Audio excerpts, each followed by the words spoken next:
botar um talkashzinho aqui pra nós ver.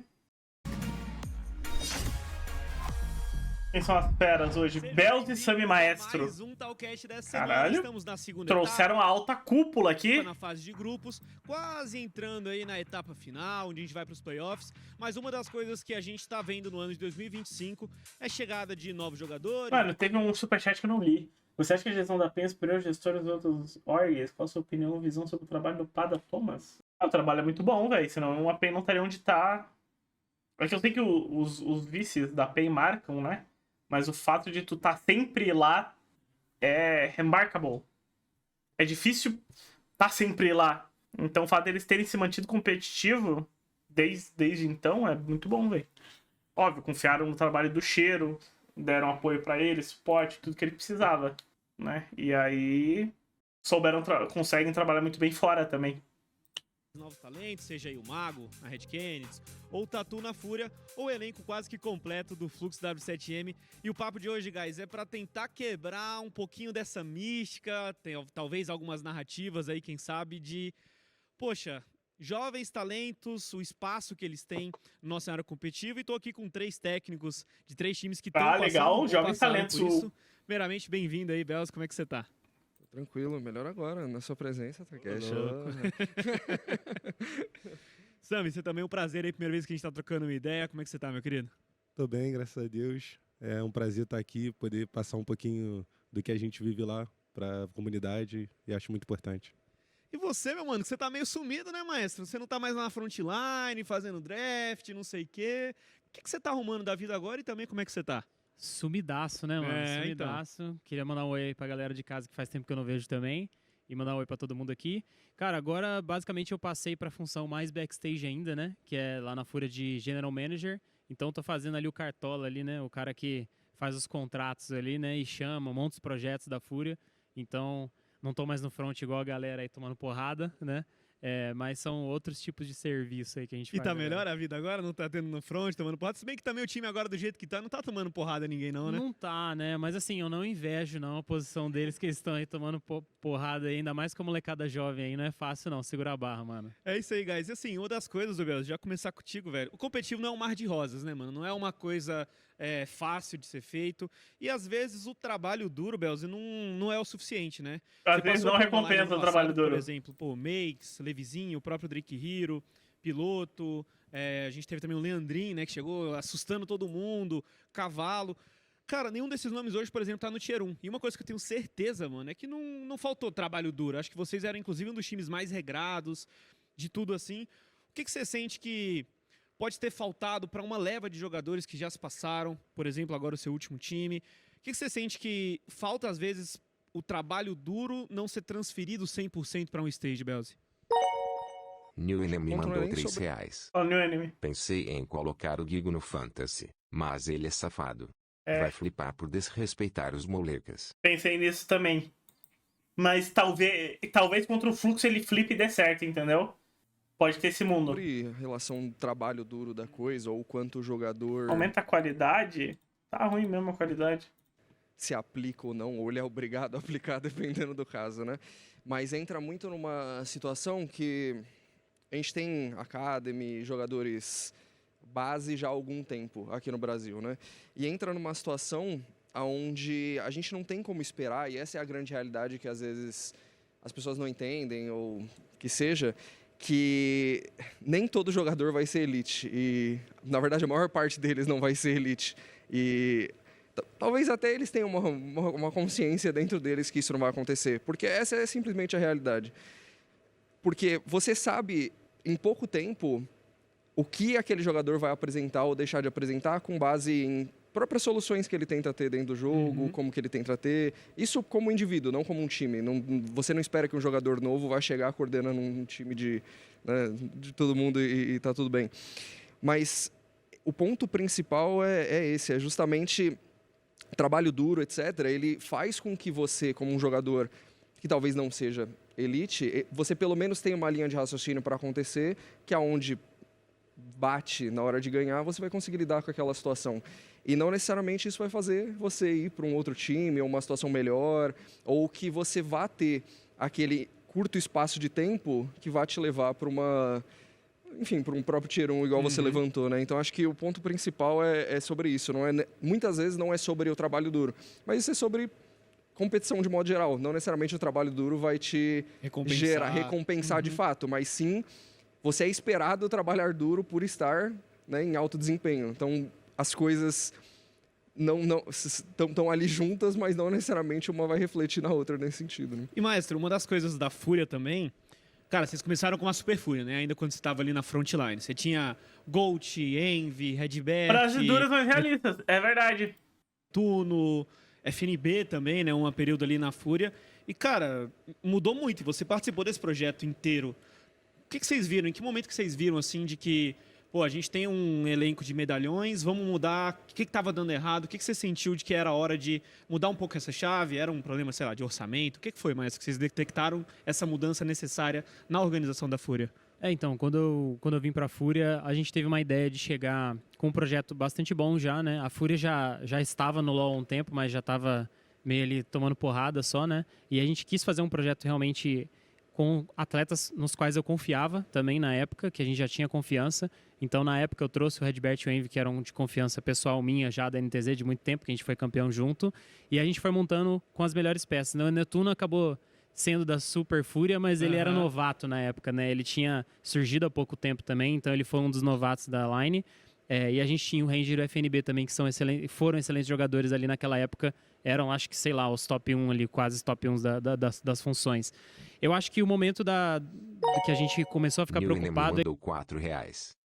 Ele assumiu que o Aegis não é elite, e que o Aegis não estava trabalhando duro. Caralho, tu criou essa narrativa do que ele falou? Deixei passar essa, hein? Tô ficando ruim, mano. Tô perdendo meus poderes, meu Deus. Não é possível. É que depois que você mantém um tempo de projeto e você não tem os resultados que você gostaria de ter tido ali, né, de ser campeão múltiplas vezes e tal, você começa a pensar onde que deve ser a mudança, né? E aí é claro que sempre a gente nunca sabe qual vai ser a decisão correta, né? Eu acho que o maior problema meu da época da decisão foi de ter feito uma mudança tudo de uma vez, vamos dizer assim, né? Eu acho que alguns times estão passando por isso. A Aegis não é elite, então foda-se essa porra. Bells 2025. Isso agora, né, de ter muito novato junto, muito pouca experiência, às vezes você manter um medalhão ali, um cara que tem experiência, que sabe o tato, que já teve aquelas momentos de passar nervoso no palco e tudo mais, pode ser muito útil para os novatos, né? Então, eu acho que boa parte do começo da Super Fúria que deu certo, da gente ter o Netuno novato com jogadores mais experientes e depois com o Gucci também, ainda assim tinha jogadores muito experientes juntos, foi justamente de ter essa galera, essa mescla boa ali, né? Que é uma coisa que a gente acabou errando ali na mão depois, né? Quando a gente abriu mão ali do Envy, do FNB junto, o Redbert saiu num momento ruim, ali a gente perdeu toda aquela capacidade, aquela carga que a gente vinha trazendo desde o início e teve que resetar tudo, né? Então, desde então até agora a gente está tendo dificuldade e agora só que começou a encaixar. Nesse período você teve que dormir muitas vezes de orelha quente, com torcida te barulhando, pá, mano, que isso, guivou o Ranger para colocar o Gucci, por exemplo, porque ele era o Gold. A comunidade tem essa Trocar paciência, o Gold pelo mas Gucci, né? na sua perspectiva, na sua experiência de A vida, a comunidade tem diferença é que um O pode fazer, mano. essa paciência para dar o tempo de maturação pro jogador ou não? Eu acho que nem tem, nem deveria ter, porque eu acho que o torcedor não tem muito a ver com isso, assim, sabe? Eu acho que, claro, se você torce pra um time do Quem deu? Sub? Twitch Batata, obrigado pelos 10. coração e você quer ver seu time indo bem, você vai apoiar nos momentos ruins e bons, você vai cobrar, claro, mas acho que não é papel da torcida ter essa paciência, ter essa condição de saber até onde vai, vamos dizer assim, né? Eu acho que é papel nosso mesmo de planejamento e também dos treinadores de fazer esse trabalho. E eu acho que na época, sim, né, dormi muito com a orelha quente. Até hoje, né, a gente ainda escuta coisas assim. Mas eu acho que tem coisas que vêm por bem, né? Há males que vêm por bem. Então, aonde a gente errou a mão, hoje a gente tem muito mais consciência. E eu, principalmente, tenho uma consciência maior. Agora que eu saí um pouco do front, né? Eu vejo que tem certas coisas que eu deveria ter dado mais chance, poderia ter insistido mais em certas coisas que a gente acreditava ali na época. E aí, essa mudança e tal, esse choque de sair de um projeto inteiro para outro projeto inteiro, não trazer nenhuma carga, vamos dizer assim, que já vinha vindo, é que realmente foi um problema, vamos dizer assim, na época, né? Ô, Sami, quando o Maestro tava falando aqui de muito talento junto, eu vi até que você tava meio que, tipo, concordando, assim, com a cabeça. E, cara, hoje, no episódio a gente quer falar muito disso, né? De novos jogadores, etc. E uma das coisas que o Mestre acabou falando, que acho que é o que resume um pouco o fluxo do W7M hoje, é de que é muito jogador novo junto. Você tá sentindo, velho, essa dificuldade também? Porque, por exemplo, vou citar o Marvin, cara, incrível a gameplay dele ano passado. Hoje em dia, não parece que o Marvin tá conseguindo performar, parece que o time não tá satisfeito ainda consigo mesmo. Como é que tá essas coisas dentro do fluxo da W7M hoje, Sami? Então, foi bom tu tocar no ponto do próprio Marvin, porque... E a quantidade de talentos que temos também. E aí entra um pouco também no que o Belzo falou, de que nem todo mundo vai vingar e vai ser o protagonista e vai guiar o time. Então, acho que é um pouco disso. E quanto ao Marvin, abrindo um pouco, né, ele quis algumas funções que eram importantes quando ele jogava na PEN, no Academy. E é claro que também tinha o Titânia como protagonista no time principal. Então, ele se espelha muito no que o Titã já fazia. Mas é uma carga muito grande uma responsabilidade muito grande você tentar suprir as coisas que o Titã supre no jogo. E uma experiência que já vem de muito tempo jogando. Então acaba que em alguns momentos se embola na função de falar alguma coisa, mas ao mesmo tempo tá prestando atenção na gameplay e acaba deixando o que ele tem de mais valioso um pouco de lado. Então, basicamente, as nossas conversas são, cara, volta para o que você precisa fazer, seja você, bota o talento para fora e deixa que essas funções, as pessoas que já têm mais experiência, que já está há mais tempo no cenário, assuma. Porque você não precisa se expor assim agora, não acho que é o momento. Então é uma conversa que a gente já tem e acho que a gente está começando a colocar cada um com a sua função e as responsabilidades que... Mas vocês conseguem perceber a diferença de um bom time, velho? Eu acho que o exemplo Marvin Morteus é um exemplo absurdo, não? Porque ano passado, o Marvin num time muito melhor, mano, amassando, parecia o Ruler, o Morteus num time um pouco pior. A gente tinha dúvidas em relação ao gameplay dele, não via muita coisa. A gente ficava na dúvida, ele é nível LTA mesmo? Não sei. E aí, o Morteus foi pra Cade, o Marvin pro Fluxo. O Marvin irreconhecível no Fluxo. É tenebroso o que ele tá produzindo. Tipo, eu gosto do Marvin, mas muito, muito abaixo. E o Morteus batendo de frente com qualquer um.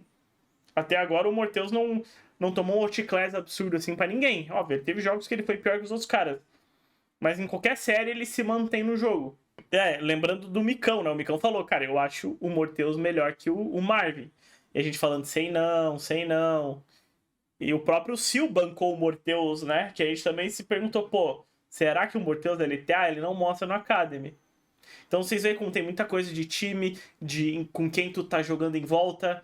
Talvez o Marvin tinha muito menos responsabilidade jogando com o Tatu e com o Quats, talvez. Podia concentrar mais no jogo dele. Ou talvez ele não tinha uma lane tão forte que no Academy não era punido e na LTA ele tá sendo.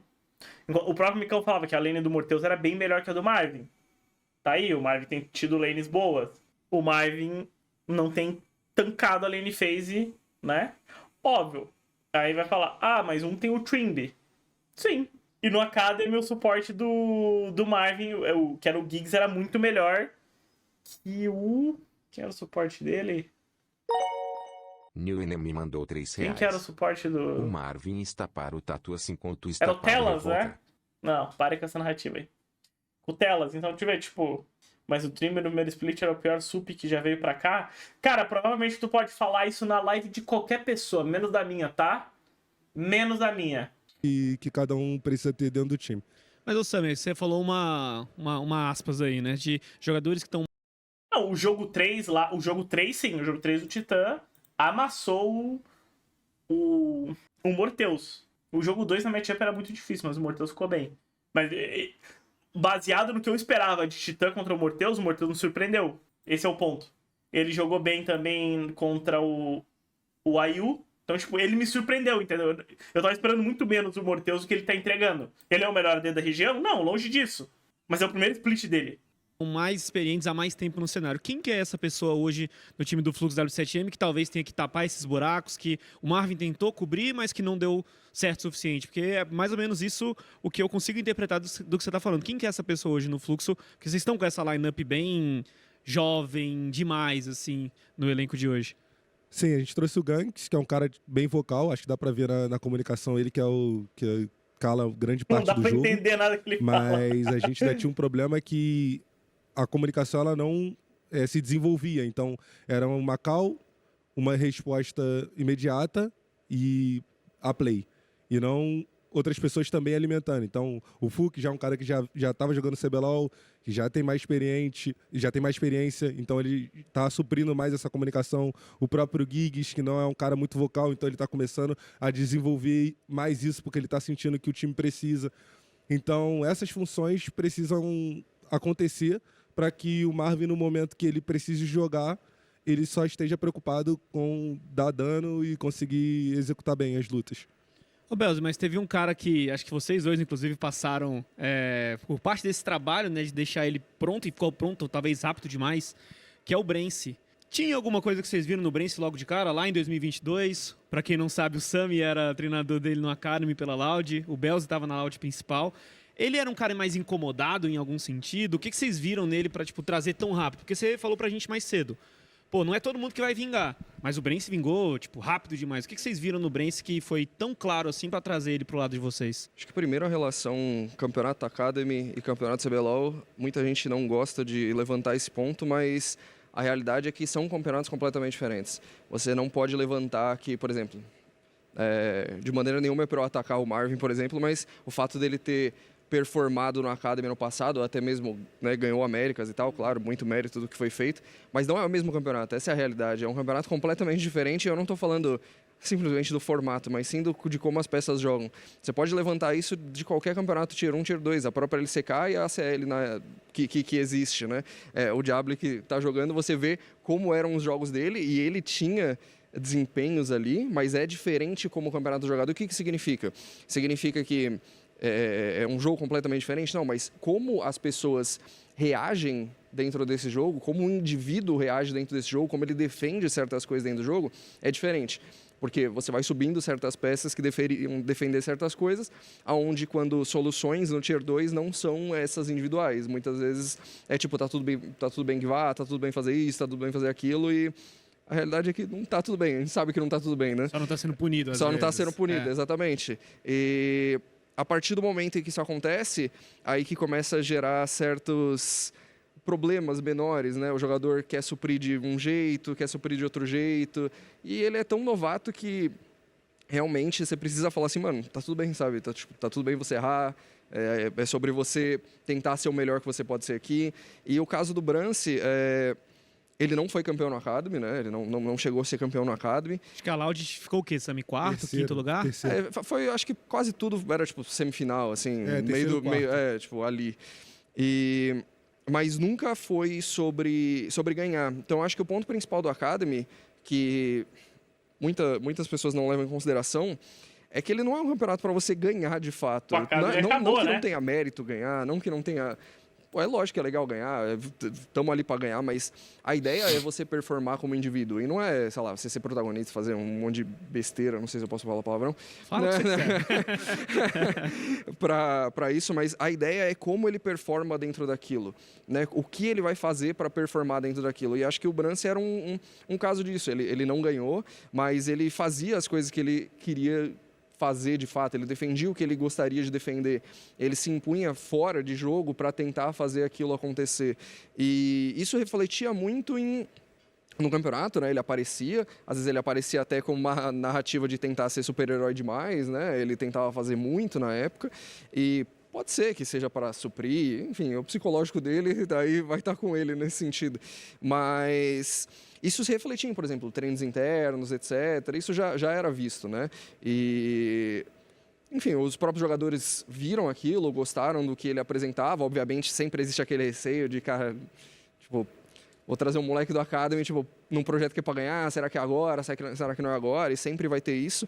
Mas eu acho que, de fato, essa é a diferença. E Organizações, de modo geral, dá para ver que o planejamento envolve muito em... vamos pegar os jogadores que ganharam, alguma coisa assim. E, obviamente, eles têm o valor deles, mas é muito mais profundo que isso, sabe? É muito mais profundo do que eu ganhei o Academy, sabe? Tem que ter essa base do porquê que você está contratando, o que está fazendo, o que ele cumpre dentro do jogo. E acho que o Brance só... é um caso muito extremo, né? Um lado muito, muito extremo disso que aconteceu, deu super certo, ele está hoje super performando, né? Há um bom tempo. É difícil alguém que não coloque o Brance no mínimo top 3, top 4 da função hoje, né?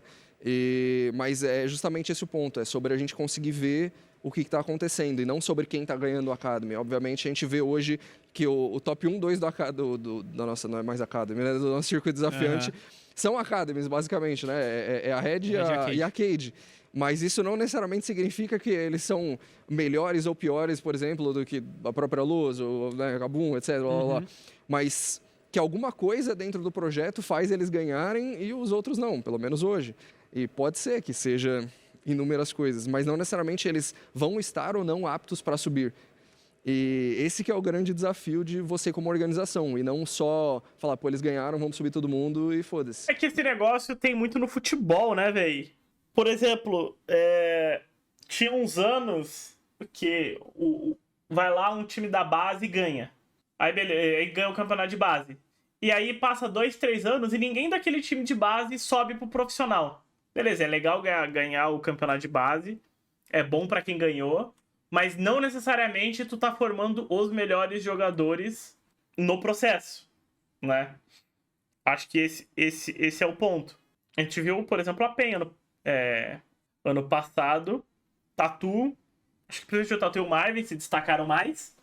O Tatu já é realidade no T1, o resto não conseguiu tanto. Mas a gente vê a Cade, que ganhou a Academy, foi mal até no Américas, conseguiu subir o Morteus e o Kissi, né? Então, o ganhar o campeonato de base, eu acho que é até nos outros esportes tem essa discussão do ganhar versus conseguir 1, 2 jogadores diferentes. Não farpando, não é o caso, mas tipo... Teve uma conversa entre vocês dois na época, tipo assim, ó, o Sammy chegou e falou pro Bells, mano, o moleque aqui tá diferente. Teve alguma coisa assim, Sammy? Já que ele tava na line, digamos, principal ou não? Então, o Belzi sempre esteve muito próximo ao Academy. Na época ele sempre estava com a gente. E ele cuidava muito do individual dos jogadores. Então, o Brence já fazia aulas individuais com ele. Então, ele sempre descia, tentava conversar com os jogadores do Academy. E essa conversa acontecia semanalmente. Então, a gente conversava sobre os desempenhos do Academy, que uma coisa que ele não falou também é que o nosso treino interno era muito mais valioso do que o nosso jogo. Então a gente falava, cara, a gente vai jogar, tipo, não importa se a gente tiver que treinar com o CBLOL, pra gente é mais valioso. E o Brence tinha isso também na mentalidade. Então, quando era treino contra o CBLOL, ele já ficava muito mais animado, muito mais hypado do que o treino, do que o jogo dele. Tava louco pra bater no Dudão. Falou, o Dudão vai tomar aqui já. Exatamente. Então, tipo, já ficava louco. Então, ele já prospectava isso. Então, e aí a gente sempre conversava. E aí, Belzi, será? Acho que tá pronto. Acho que ele pode subir. Acho que vai ser uma peça legal. E a gente passava pros coaches de cima e pra direção do que a gente esperava. O Robô também foi um cara que ajudou muito na época. Que ele foi jogar de ADC no treino interno pra ver se realmente o cara, tipo, era o que ele esperava. O Robô que deu o aval, então? Mais ou menos, né? Assim, o cara é bom de AD, assim, conseguiu tipo, jogar bem contra mim. Ele tem as ideias. Caralho, o Robô dono do time. Tipo, Sam entregou o Robô dono do time, meu Deus. O Sam entregou. Ele falou que não devia. Não, pra quem não sabe, o Robô já jogou de AD Carry competitivamente algumas vezes, tá? O Robô era bom de AD Carry. Tentar entender a solução dele. Então, tipo, ele também participou do... Eu consigo ver o Robô. Eu vou jogar de AD. Eu vou jogar de AD pra ver se esse cara aí é tudo isso mesmo. Aí acaba o jogo, Robô. Ele é bom mesmo. Posso subir. Do processo. Moleque diferente. E acho que... O que o Belzo falou também, acho que foi um pouco de sorte também. De ter um cara tão talentoso e um cara que era muito esforçado, e juntar tudo dentro de uma organização. Então, você não vai ter isso em qualquer lugar e toda hora. Ou seja, é difícil pra caramba de muito tu arrumar um difícil de brace. achar um cara assim. É muito difícil. Não só achar, né? Mas de fato colocar Evoluir ele. ele, pá. Exato. Então, foi o que ele falou, é um caso à parte. É um caso à parte.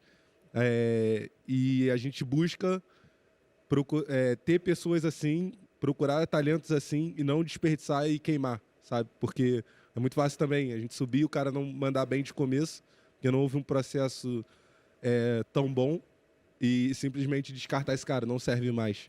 Acho que isso é muito ruim pro cenário e é uma responsabilidade nossa também como a gente vai subir esses atletas. Por exemplo, a forma... Isso, hoje é quinta, isso aqui deve ter sido gravado terça ou ontem. Provavelmente terça. Que obviamente já devia estar rolando gravitar nos treinos, né?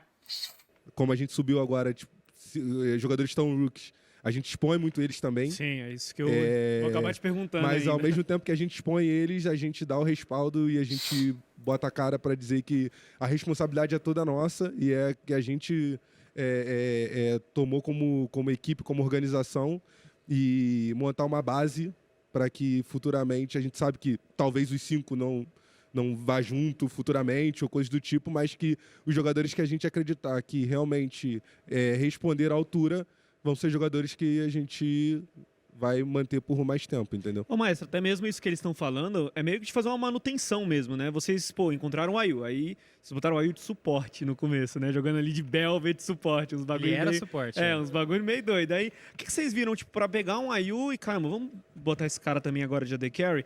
E nessa pegada do Brance, acho que o grande nome hoje da Fúria é o Tatu, que mais chama atenção pra todo mundo é o Tatu. Ele é realmente esse ponto fora da curva, né? Como que a Fúria foi buscar esse Tatu? É um jogador que acho que é difícil de querer abrir mão dele agora, né? É uma etapa de manutenção ainda na Fúria ou vocês já estão realmente muito confortáveis com essa lineup, mantendo o Tatu hoje em dia? Como é que funciona isso lá dentro? Tá. Respondendo direto assim sua pergunta, sim, a gente está muito confortável hoje já. São jogadores que são realidade, não são mais promessas hoje, né? Todos eles. E como que foi? Na verdade, o que eles estão falando que eu reforço também é uma questão de ser ponto fora da curva. É que mesmo por melhor que seja o seu projeto de base, por melhor que seja a sua ponta de performance que você tenha também, não vai ser a maioria, né? Vai ser sempre a minoria que vai chegar lá e vai performar. E não só isso, às vezes já tem diversos casos no cenário de que são jogadores que têm muito potencial e aí chega no palco e começa a se tremer inteiro, né? E não performa. A gente tem casos aí de... Casos e casos, né? Tem muitos casos.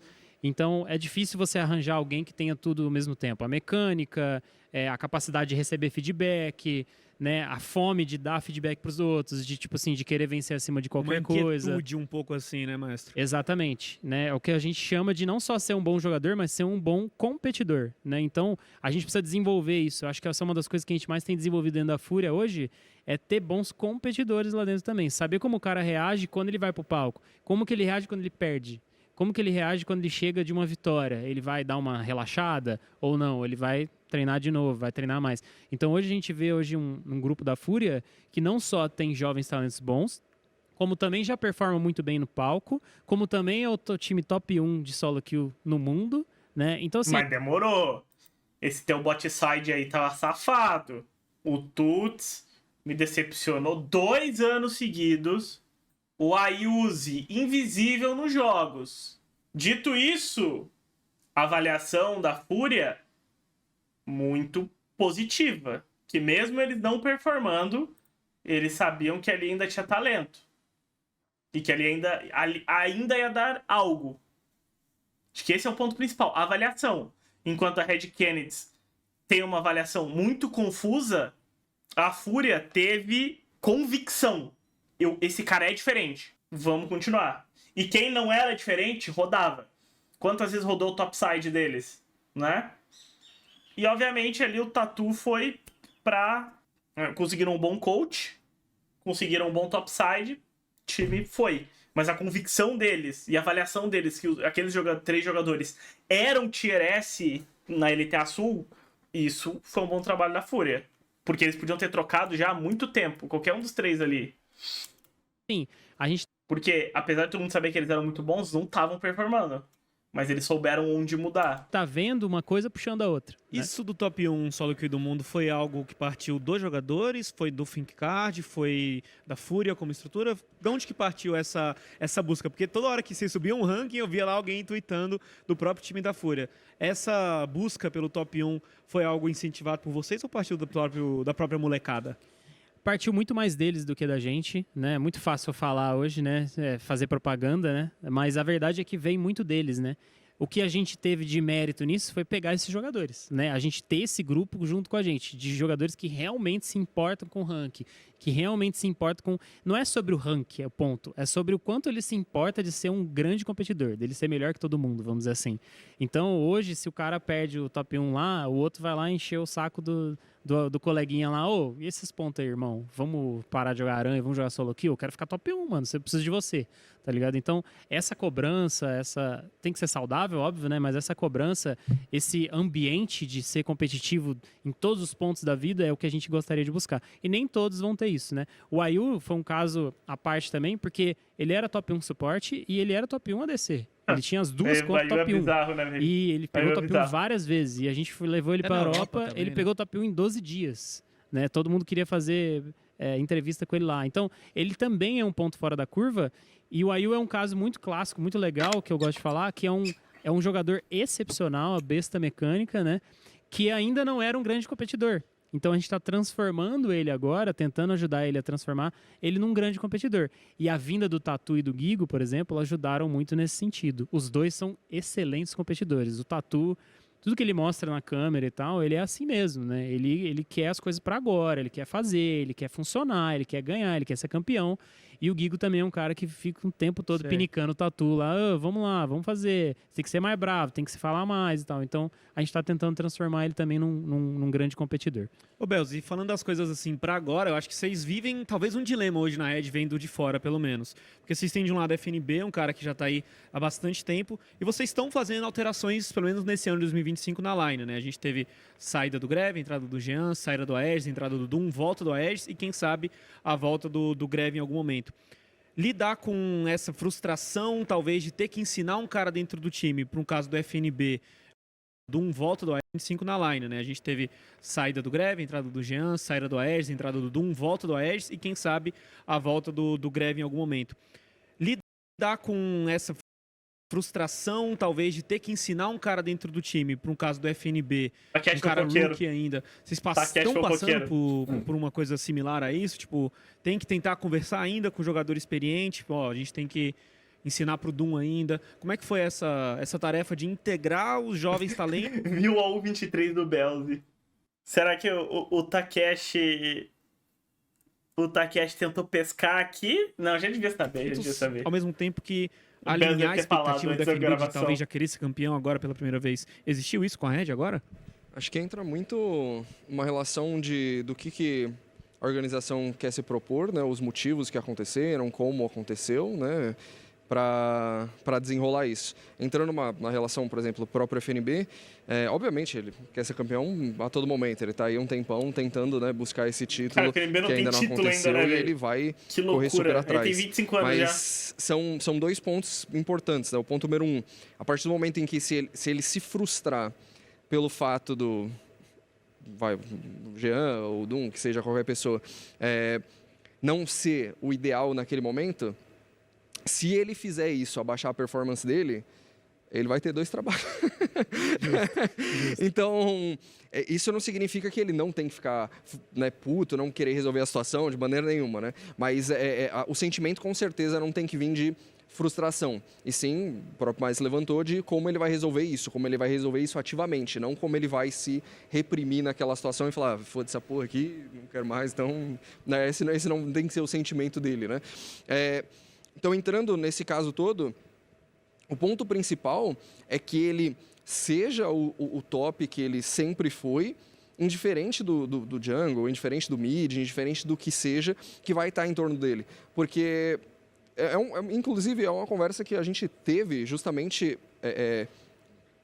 não foi por causa dessas mudanças, mas com certeza essas mudanças instigaram essa conversa.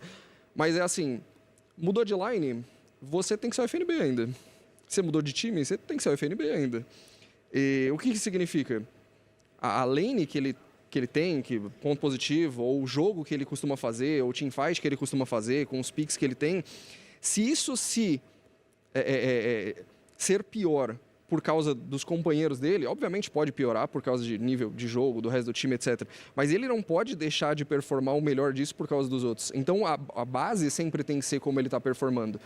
E aí, se ele de fato estiver bem, ele vai arregaçar todo mundo do par pro time e falar assim, isso aqui não existe. Tipo, ou você vai estar no meu nível, ou eu não vou jogar com você e foda-se, não existe isso, né?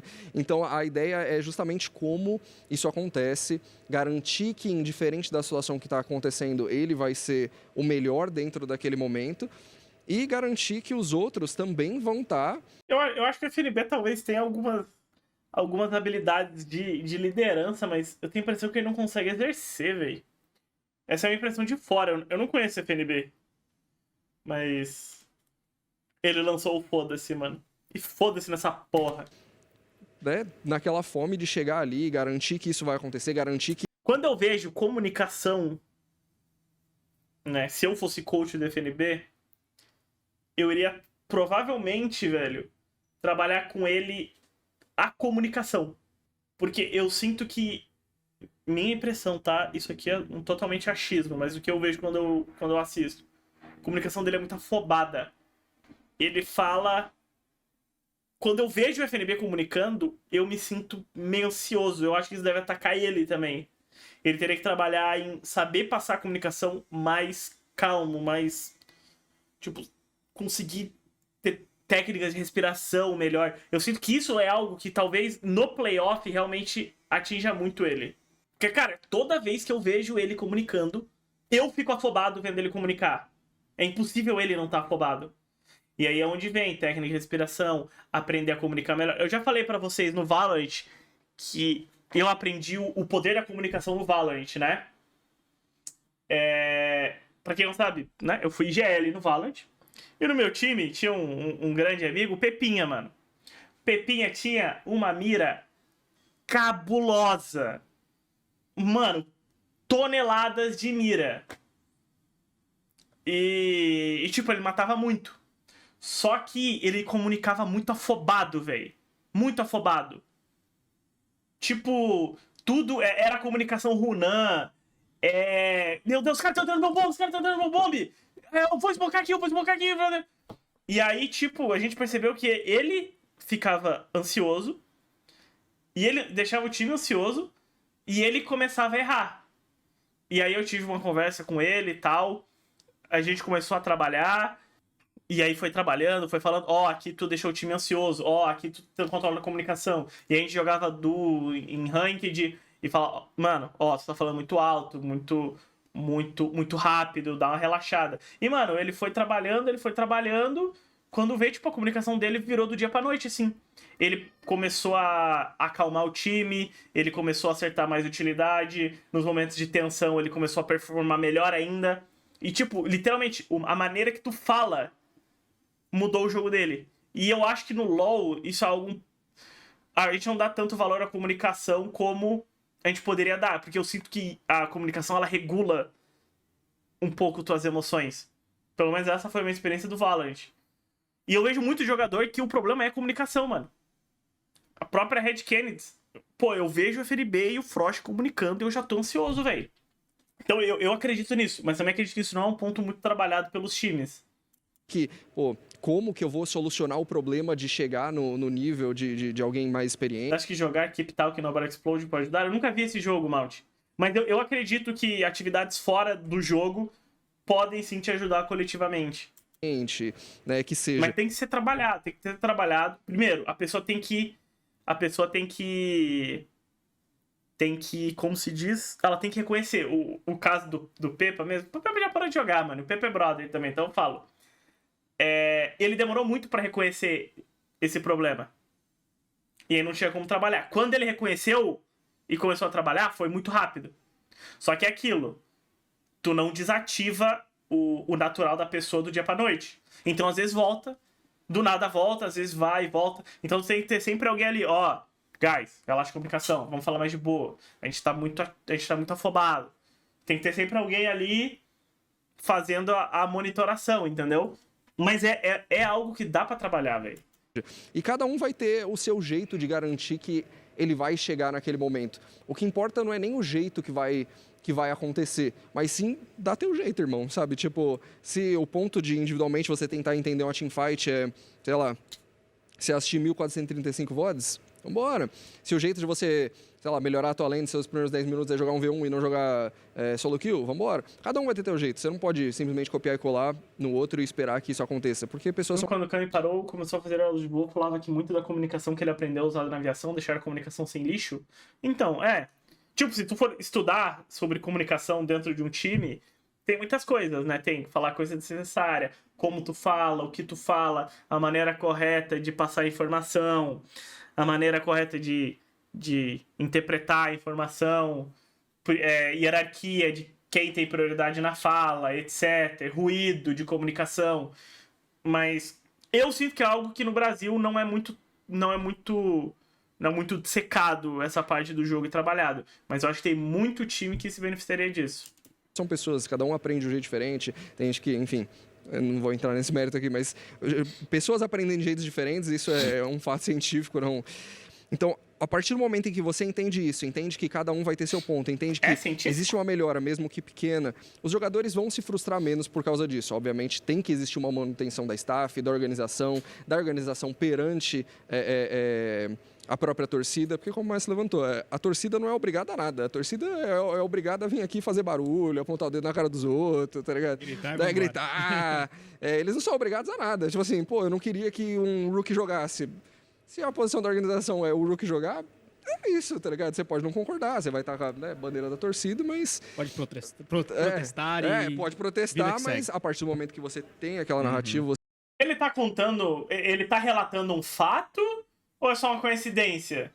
Sei não, hein? Você tem como vai ser feito, porque a organização quer aquilo de algum jeito e tem essa leva já de algum tempo, é isso que vai importar, né? Então eu acho que o ponto que a gente como staff apresenta para os jogadores mais experientes é justamente esse, como eles vão se portar nessa situação. Obviamente, esse exemplo foi numa hora muito errada, velho. Como eles vão querer ganhar e, mano, cobrar os moleques. Tem que ser cobrado, né? Porque não é porque eles são rookies que eles não têm que ser cobrados. E nem que tem que ser passado a mão na cabeça. Porque é sobre eles aprenderem aquilo. Mas é sobre manejar também, porque você não pode esperar que o moleque que acabou de chegar vai dar um V9 do nada, né? E numa coisa dessas, Osami, na minha época que eu jogava, não tinha 8 strings diferentes apontando cada passo em falso que você dá no jogo.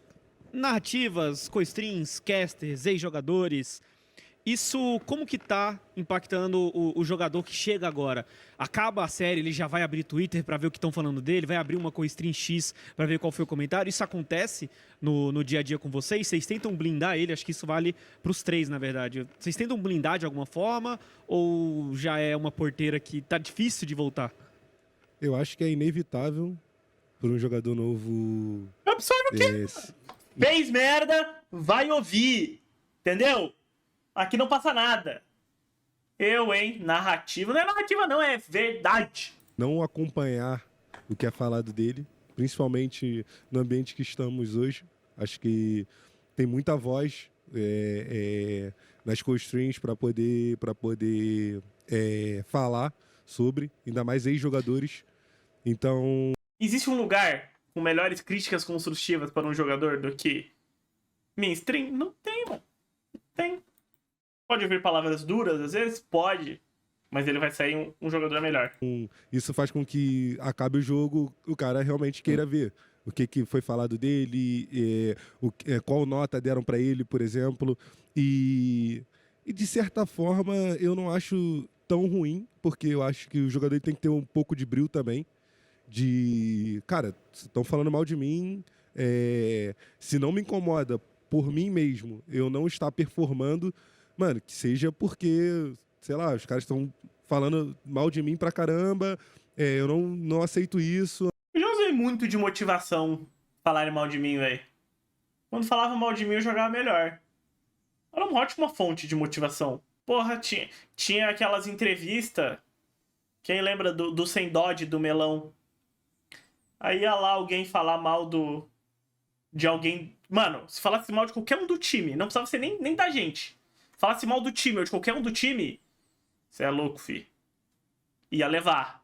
Eu não quero ter essa narrativa, eu quero mostrar que realmente eu posso, e acredito que a gente tenta blindar os jogadores de falar, cara, isso é uma responsabilidade de org, staff, e a cobrança é lá dentro, interno, como saiu nos vlogs, vocês viram. Então, tipo, a cobrança ela vem e ela é interna, mas nunca vou chegar fora do nosso ambiente e expor meus jogadores. Então, essa responsabilidade é toda minha, da staff e da org, de fazer os caras performarem. E, hoje você certeza... cria narrativas. A gente tem... We have to address something, guys. Certo? A gente tem que falar sobre algo. A palavra narrativa está se perdendo no nosso cenário, tá? Tá se perdendo. Tudo é narrativa. Ah, jogador X jogou mal. Narrativa. Esse time não faz dragão. Narrativa. Me caguei. Narrativa. Tá se perdendo, porra. Nem tudo é narrativa. Nem tudo é narrativa. Algumas coisas são apenas fatos. Algumas coisas são apenas fatos, mano. Tu tá falando um fato objetivo na hora. Não é narrativa. Existe os momentos de narrativa? Existe. O que você faria se o time tomasse 4 gols de um time venezuelano e no dia seguinte apresentasse Fernando Diniz? Mano, se tem um tipo de ser humano que eu invejo, é o vascaíno fanático, velho. Sério. Eu invejo, mano. Porque esse cara, ele tem que ser um Buda, velho. Ele tem que ser tão superior como ser humano às outras pessoas pra conseguir conviver com isso e continuar acompanhando, que, tipo, não é normal, mano. Eu não conseguiria, velho. Eu não conseguiria ser um vascaíno fanático. Eu não tenho skill set mental para isso. Beleza, o meu Inter não é o melhor time do Brasil e não está papando títulos. Mas, porra, o Vasco é outra parada, mano. É outra parada. É sofrência, velho. É sofrência, sério. Vascaínos, vocês são seres humanos evoluídos, velho. De verdade. Os fanáticos, né? Os que não ligam é fácil. Agora, os fanáticos que toda semana estão lá assistindo o jogo de novo, goleada após goleada, fiasco após fiasco, vocês merecem, mano. Tem coisa boa guardada pra vocês, mano. Eu sei que tem. Essa cobrança interna vem. Imagina você torcer pro Vasco e pra INTZ, tem gente que decidiu viver no hard mode, né, mano? E tá tudo bem, mano. E tá tudo bem. E eles, sim, acompanham as lives, acompanham as co-streams, acompanham as notas, acompanham tudo isso. E é mais um motivo pra eles performarem pra que mude essa situação em que estamos hoje.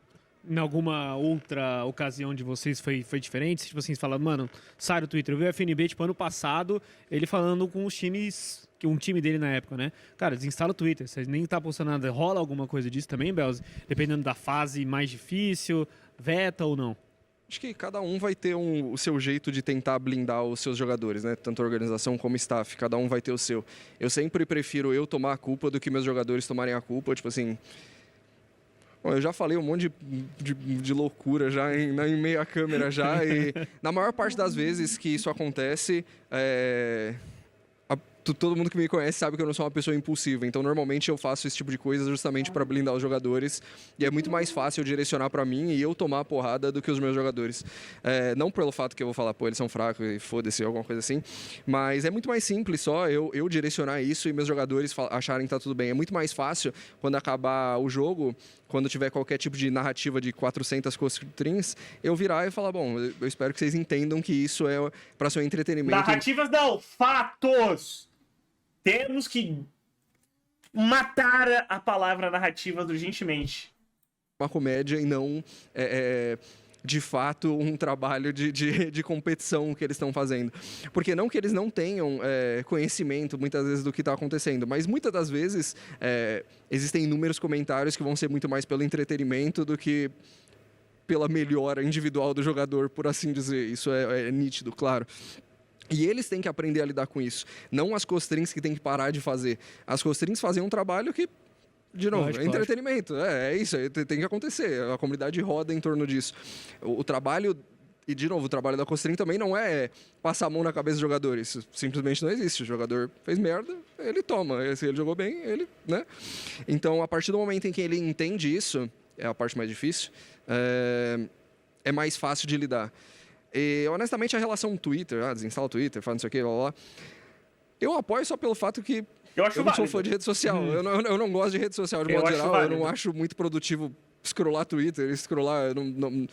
obviamente, existe uma linha importante sobre isso. Mas não pelo simples fato de você estar tomando porrada no Twitter, né? Eu acho que se você está tomando porrada em algum lugar e você está desconfortável porque tem alguém falando mal de você, você tem que fazer alguma coisa a respeito e não se fechar, né?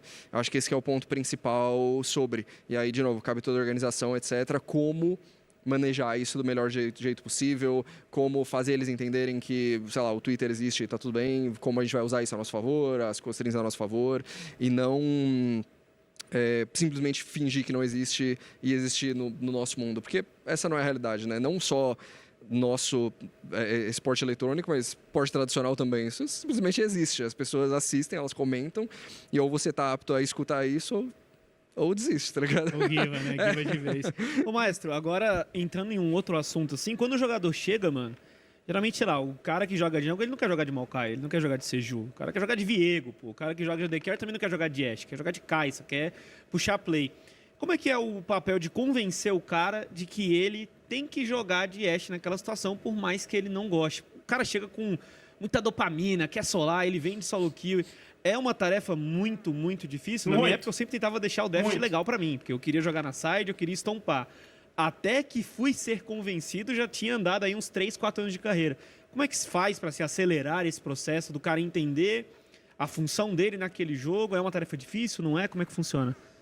Cara, eu acho que é um bom balanceamento entre você ter a maturidade de entender o que é algo que pode ser uma vantagem competitiva para você. Se o seu novato ADC chegou lá e ele quer jogar de Kai'Sa, mas a Kai'Sa não tá na pool, vamos dizer assim, do meta, vamos dizer assim.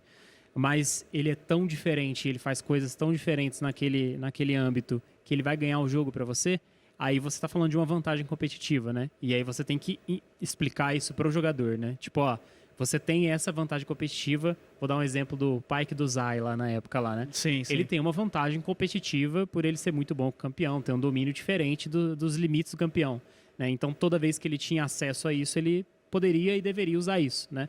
Agora, a partir do momento que isso vira uma dependência e o jogador passa a ser teimoso, porque ele quer aquilo só porque ele quer, ou só porque é um conforto dele que ele já traz de algum lugar, um vício, né? Aí você passa a ter uma desvantagem competitiva, né? Então aí você passa a ter limitação de pool, você passa a ter limitação de estratégia dentro do time, né? Então é papel, na minha visão, papel da staff, né? De tentar desenvolver isso, essa maturidade do jogador, dele usar tudo que ele tem a favor dele, né? Não só dentro de jogo, mas fora de jogo. Dopamina e Então, pra mim, narrativa essa são as palavras mais dadas de 2025? Sim, Baldi. Facilmente. Alguma mais faltando? Acho que não. Acho que dopamina e narrativas é, sem dúvidas, as palavras de 2025. questão de querer jogar, vamos supor, você falou de jogar side. Se você era o jogador que jogava side e ganhava o jogo jogando a side, ou a maior parte O Sammy quer porrar alguém, mano, tá maluco? O Sammy é mó de boa, velho. dos jogos, vamos jogar side, né? Vamos te dar um campeão de side. Se você não, você precisa aprender a jogar outra coisa, porque a gente só joga side, todo mundo já entendeu, todo mundo tá banindo. Ele a gente tá vendo anotando, ser um velho, time absorvendo. previsível e tal, a gente tem que desenvolver alguma outra coisa, né? Então, pra mim é tudo sobre o que é uma vantagem competitiva e o que não, dependendo dessa energia que o jogador traz. Ô, Sammy, uma das coisas que eu queria falar com você daquele fatídico vlog lá do Fluxo da L7M Esse foi bom. é que você falava muito sobre ego, cara. Não, tem que deixar o ego cair, tem que deixar o ego cair, jogar mais solo kill e aceitar as coisas. O que aconteceu nesse período aí dentro do Fluxo da L7M que, pô, o jogador chegou agora, já tá com ego, a expectativa que a gente fica de fora é meio tipo assim, pô, mó marra, tá ligado? Tipo, o que aconteceu nesse fluxo, naquele vlog tão comentado entre você e o Marvin e toda a equipe? Então, a parte do ego não foi a parte com o Marvin em si, mas a parte do ego foi coisas que acontecem em treino que a gente via acontecer no jogo. Então, quando nos treinos a gente falhava em algumas coisas, eram dados alguns feedbacks, e quando chegava a reação dos jogadores era sempre, não, tá tudo bem, tá tipo, só isso, não, isso aí é fácil, isso aí no jogo não vai acontecer, ou coisas desse tipo. Nossa, isso é foda, da raiva, E a velho. gente sabe que quando passa pro jogo, os vícios, eles vêm junto. Então, Aí as coisas acontecem no jogo, a gente fala no treino, as coisas acontecem no jogo. E aí vem essa cobrança de, cara, deixa o ego de lado, escuta o que está sendo falado, vê se realmente faz sentido para você. Não queira estar certo, que é um problema, né? Querer estar certo a todo custo. Às vezes começa a criar narrativas para você poder estar certo, né? Na sua cabeça. Então, tenta avaliar o que foi te dado de feedback e tenta trazer pro jogo. Sabe o que pode ser o problema, velho, também? Que, tipo, pensa a cabeça dos moleques. Eles eram os picas, não? No Academy. Eles eram os picas. Tipo, ganhavam de todo mundo, estavam no topo da cadeia alimentar. Falavam, inclusive, que eles tinham bons treinos contra a PEN principal. Ganharam um campeonato internacional. E aí eles chegam na LTA e eles vão ter um ego. Eles estavam se achando os pica da galáxia. Mas mudaram de divisão. E talvez tenha um tempo de, tipo... né, não é as quatro fases lá da aceitação? Então talvez vai levar um tempo pra eles conseguirem falar, não, peraí, eu não sou tão bom quanto eu achava, tem um caminho muito grande ainda, e aí começar a dar uma acelerada no processo. A forma que você enxerga. E aí a gente conversou muito sobre isso, depois chegando em casa, né? E acho que o vlog deu uma aumentada em tudo, porque é a função também do vlog em si. Mas vocês estão vendo como esse bagulho de vlog é importante, mano? Pô, rolou o vlog, todo mundo ficou falando, Samizão tem presença.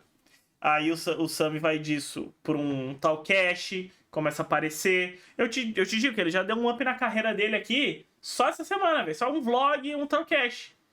Então, vocês veem como é bom? Principalmente coach, mano. Coach não dá pra ver nada, velho. Eu acho que quem mais tem que querer esses negócios, às vezes é o coach, velho. Pra ele poder demonstrar um pouquinho do trabalho dele. Começou a fazer live. Então, mas ele tá aproveitando a oportunidade, entendeu?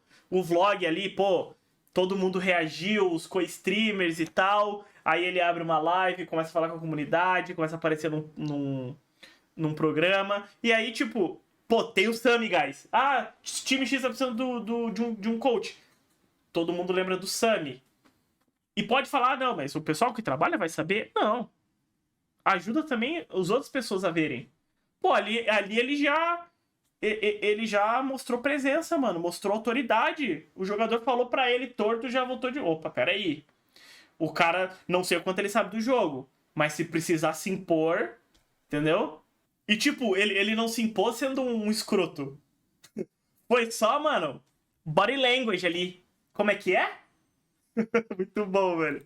É mais uma rixa de... Body language e o pescoço. Como é que é? Pronto. Não. Eu não quis dizer isso. Momentos, por exemplo, o Marvin chega pra mim e fala, cara, foi misclick. Aí, tipo, pega o VOD do jogo, tá ele dando alto Q, alto no Drake. Uhum. Então, cara, não queira tá certo. Tipo, deixa o ego de lado e fala, pô, eu errei, tá tudo bem eu errar. Tipo, trolei nesse momento. É isso, velho. Porra, às vezes o cara fica, não, mas isso só aconteceu porque aquilo aconteceu, senão não teria... Guys, errei, my bad. Tu economiza o tempo de todo mundo, teu mindset tá melhor, tu vai aprender mais rápido, é bom pra todo mundo, velho. Coisa do tipo. Então, Facilita a minha vida. Pô, não sei, né? Pra mim, mano, eu errava dentro de jogo, eu na hora falava, guys, fiz merda, foi mal. Não devia estar aqui. Fiz merda. Tenta parar o Baron aí, sei lá. Faz, tipo... Era na hora, velho. E eu acho que isso ajuda até pro time, velho. Porque o time pode passar a confiar mais em ti. Porque quando tu errar, tu vai admitir. Porque você começa essa cara... E o Revolta falava o quê? Ah, não. O Revolta aí é diferente. O Revolta, ele ia pela... o dicionário dos erros, de A a Z. Se não achasse nada, talvez dava pra admitir. Será que eu sou louco? Não tô vendo alguma coisa que eu... Então, tipo, esses momentos, assim, acho que acontecem. E foi basicamente o que aconteceu no vlog. O ego ali tentando sustentar uma atitude que foi errada. Então, eu tive que quebrar isso de alguma forma e acho que é meu papel fazer isso. Ô, Belzi, e também se alguém quiser comentar, hoje em dia é tudo muito falado assim, processos, métodos. Na dúvida, a culpa era do Micão, velho. Esse era o processo. Etc. Isso te leva até um certo lugar, né? Chega num momento assim que depende também do cara ver a oportunidade de dar o engage e ele apertar o engage. Então, esses jogadores que acabam chegando agora e tudo mais, eles conseguem entender isso fácil de que, poxa, a gente vai tentar criar uma situação, vai tentar facilitar, mas chega uma hora, irmão, que é você e você. Vocês conseguem passar isso para eles de alguma maneira? Porque hoje tudo que eu escuto em vários momentos tem bons processos, tem bons métodos, mas na hora do vamos ver, não é só isso que basta, né, Belzi? Nunca é essa a realidade, né? A gente precisa, né, ter um sistema de tudo dentro do jogo. A gente precisa ter um sistema de, enfim, como o mapa vai funcionar, como que é o controle do mapa, o que é melhor ou pior pra gente dentro daquele draft, ou enfim, qualquer coisa dentro disso. Entrando em Champion, qual que é o melhor sistema para aquele Champion, qual que é o melhor terreno para aquele Champion, como que a gente vai usar a visão dentro daquele Champion, né? Sei lá, tava falando de engage, eu não posso ter o mesmo sistema que eu tenho de Hell que eu tenho de Brown, isso não existe, não faz o menor sentido, né? Eu não vou marcar um target de prioridade do mesmo jeito que eu faço de Brown do que eu faço de Hell, isso não existe. Isso Não acho que isso é sistemas, mano. Acho que ele tá confundindo as coisas. também é parte de um sistema. Isso é parte de um sistema que tem que ser aplicado. E se não for aplicado, não adianta nada eu falar, pô, eu tenho um processo pro meu mapa, eu tenho um processo para tudo. E eu não posso simplesmente deixar tudo isso na mão do jogador também. Também porque é parte de como isso vai estar acontecendo. E muitas vezes ele tá no mundo dele e não colocando as outras 4 peças em jogo. E para ele faz total sentido. Ele vai falar, para mim faz total sentido. Olha isso aqui, como que ninguém tá fazendo nada. E tipo assim... loucura, não faz o menor sentido um engage ou uma defesa dentro de um terreno, porque sim, então tudo isso é parte de um sistema. Agora, entrando na relação de o que método, é sistema... O que é sistema? Tu quer saber o que é um jogo sistemático? O jogo sistemático é o seguinte, tem 2 maneiras de jogar, digamos aqui, a gente tá headside, e aí eu olho o nosso draft e falo, precisamos pegar dragão. Precisamos pegar dragão. Tá. Aí o Django vem, ele vem aqui, pá, faz o clear dele, dá B. E aí vai fazer o segundo clear pra ir pro dragão. Ele chega aqui. Quando ele chega aqui, a botlane dele tá dando B. Bom, se o nosso objetivo era pegar dragão, eles estarem dando B assim que o Django chegar no bot, tem algo errado, certo? Então, o que seria o sistema? O sistema seria, guys, é o seguinte. Temos uma composição que joga em volta do dragão. Qual que é o nosso sistema para esse tipo de composição? Tá, quais são as regras? O jungle vai dar prioridade do primeiro pathing para o bot, certo? Pra gente conseguir liberar nossa bot lane e dar o controle para eles terem um controle. O que a nossa bot lane precisa fazer? Eles precisam dar o recall para ter o controle da wave dos 4:30. Porque dos 4:30, o wave dos 5, o wave dos 5:30, né? Nessa janela aqui dá pra fazer o dragão, dos 5 aos 5:30. Então, o teu time todo sabe que pra jogar pro dragão, os teus recalls, eles têm que ser em volta dos 4:30 pro 5, precisa pegar pressão. Pra conseguir essa pressão bot, o jungle tem que jogar em volta do bot pra realizar algumas ações. O mid tem que dar TP na wave dos 4:30, 5. Só que o que entra isso? Em vez de todo jogo tu fazer algo diferente, tu sabe exatamente o que tu vai fazer. O Jungle sabe que todo jogo que for pra pegar dragão, ele vai dar clear pro bot, ele vai limpar essa visão, ele vai dar B, eles vão crashar mais uma, vão dar B, e quando ele estiver limpando o segundo e chegando aqui, a bot lane vai estar também, e o mid já vai ter dado B, e eles vão pegar o dragão, entendeu? Então isso é o sistema pra tu jogar com uma composição em volta do dragão. Todo mundo sabe os seus tempos de B. Então tu tem um sisteminha ali pronto pra em todo jogo tu não precisar tentar extrair o melhor possível daquele momento, porque eventualmente tu vai errar. E quando tu tem um sistema, tu reproduz algo que funciona mais vezes do que dá errado. Entendeu? É óbvio, algum time pode vir e fazer uma coisa que escolhemos teu sistema. Beleza, um jogo ou outro vai dar errado. Mas mais vezes do que não, a gente vai conseguir pegar esse dragão aos 5:30 pra jogar, pra estacar dragão o jogo todo. E aí, nesse estilo de jogo de estacar dragão, a gente já sabe o que a gente tem que fazer aos 8 minutos, que nasce a larva. A gente já sabe o que a gente tem que fazer quando nasce o Herald. A gente já sabe pra qual lane a gente tem que jogar, entendeu? Então, sistemas são coisas replicáveis que facilitam a tua tomada de decisão pra tu focar realmente no que importa, que é na tua mecânica e no teu jogo. Isso são sistemas. São reproduzíveis. É tudo que tu pode reproduzir e combinar antes.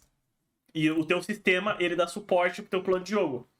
Porque aí, em vez de eu ter que falar o que cada um tem que fazer, no final do draft eu falo, guys, ó, esse jogo a gente vai jogar pra dragão, bot lane, vocês sabem o timing de bait de vocês, jungle sabe o que tem que fazer, mid sabe o que tem que fazer nesse sistema, a gente joga pra isso. Entendeu? Isso é um sistema. Tipo, tu tem coisas pré-definidas, que tu segue elas, dado um contexto. Padrão de jogo? Pode ser um padrão de jogo, pode ser. É que o teu sistema ele pode ter várias camadas, né? Tudo isso é extremamente necessário, lógico, não é bagunça, não pode ser uma bagunça. O que é um sistema bom? É tu virar e falar o seguinte, guys, vamos pegar esse dragão. E a bot lane já sabe quando tem que dar B, o mid sabe quando tem que dar B, o jungle sabe o que tem que fazer, sem precisar falar, ó, tô puxando, você vai vir aqui, tu consegue entrar na próxima? Consigo entrar na próxima. Ó, eu vou te ajudar a dar B, a gente dá B junto, beleza, vou dar B, ó, vou formar de cima pra baixo e vou fazer o dragão. Não, imagina se com uma palavra tu consegue fazer tudo isso, entendeu? É isso que sistemas melhoram o teu jogo. Bagunça. Não pode estar 100% na mão do feeling que o jogador vai ter ou deixar de ter. Mas a partir do momento em que eu tiro completamente o feeling do jogador, eu tiro o valor que aquele jogador individual traz pra mim. Eu tô pagando o salário dele de otário. Porque se ele é o melhor jogador possível dentro daquilo e eu tô ajudando ele a transmitir isso dentro do jogo e ele não pode fazer, tem uma coisa errada, né?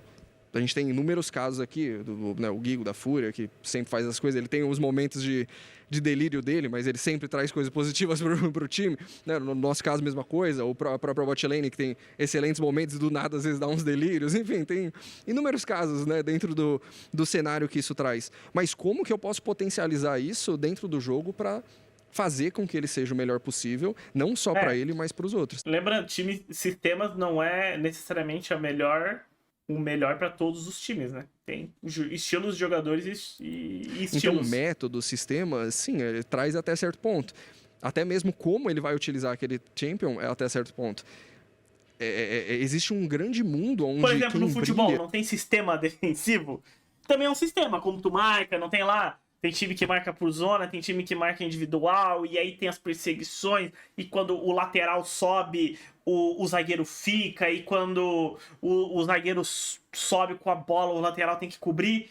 No LoL é a mesma coisa, velho. Se tu conseguir ter todas essas coisas conversadas, tu não precisa pensar na hora. Tu já sabe, ó, esse cara fez isso, eu faço isso, entendeu? E quem deve brilhar não é a staff. Porque quem tá jogando é o jogador. Ele que tem que solucionar o problema no final do dia. Eu posso munir ele de vários jeitos diferentes para auxiliar aquela situação. E eu tenho que fazer isso, né? De vários jeitos diferentes. Mas quem está jogando é o jogador. E ele tem que ter esse espaço para ele poder brilhar, para ele poder falar, para ele poder se expressar do melhor jeito possível, né? Então, hoje em dia, a gente fala muito sobre sistema e método. E por mais idiota que isso vai parecer...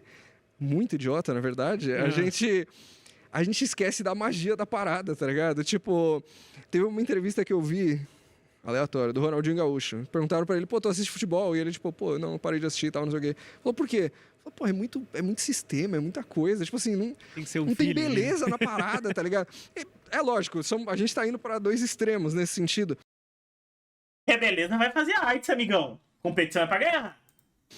Mas é isso, tá ligado? Tipo, no final do dia, quem tá jogando é o jogador. Eu preciso que ele seja o melhor jogador. Como que eu, como staff, vou ter sistemas, vou ter métodos, vou ter uma linha de raciocínio pros champions, enfim, tudo. Mas que ele vai continuar sendo ele. Que ele vai ter a identidade que fez ele ser ele. Pro seu próprio caso de side, por exemplo. O Gravitar vai dar como running, você vai ser o melhor possível.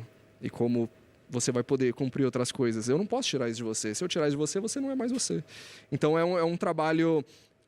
complexo e é mais fácil falar do que fazer. É só ter sistema e tá tudo bem. Não é. Eu acho que a staff leva até... Esses sistemas levam até um ponto do jogo. Eu acho que é muito importante. Mas já aí entra no que o Belso falou também, que ali é criatividade. No vlog a gente fala um pouco sobre isso também. de chegar um momento, você ter um feeling de uma posição que tu vai pegar, isso não é treinado, tu não treina isso, tipo, tu vai ver o momento e tu vai ver o que é melhor para você no momento, dentro da função que você tem que exercer ali. Então, pode ser treinado, mas esse feeling, esse talento detalhe, natural, né, eu acho irmão? que é algo particular dos jogadores e que define série, define jogos. Então, eu acho que a Steph, sim, o processo leva até um certo momento, mas depois os jogadores, eles resolvem o que tem que resolver ali dentro. Guys, eu quero agradecer vocês. Infelizmente, o nosso tempo aí vem chegando ao mais do que o limite. Acho que é um papo que não termina hoje. A gente vai ter mais assuntos assim, falando sobre jogadores, sobre métodos de treino, sobre novatos, jogadores experientes ou não. Mas hoje a gente teve um pouquinho, uma palhinha, um pouquinho aí dos 3 treinadores. Um que tá hoje na parte mais de diretoria esportiva aí do time da Fúria, mas agradecer bastante ao Belzi, ao Sam e ao Maestro por terem topado. E a gente vai ficando por aqui então. Valeu, no nosso Benetão, belo Talkcast dessa conteúdo. semana. Obrigado.